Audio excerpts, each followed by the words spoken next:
Friends, దీన్ని Bombay net అంటారు. ఇక్కడ ఉండి చదువుకోవటం రేకులు కాక అదిరిపోతుంది. ఈరోజు ఎండ బాగా ఉంది వాతావరణం. బావా మాంసం ఉడకబెట్టినట్టుంది ఫ్రెండ్స్. ఇది ఎండ బాగా ఉంది,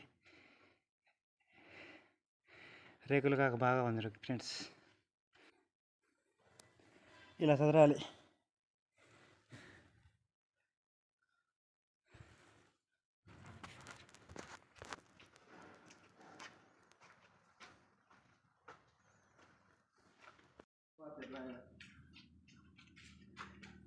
ఇతని పేరు భద్రాచలం ఫ్రెండ్స్.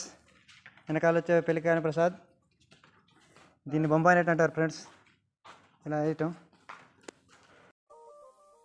నా కలలని కన్నది నీవే, నా మెలకువ వేకువ నీవే, ప్రతి ఉదయం వెలుగయ్యింది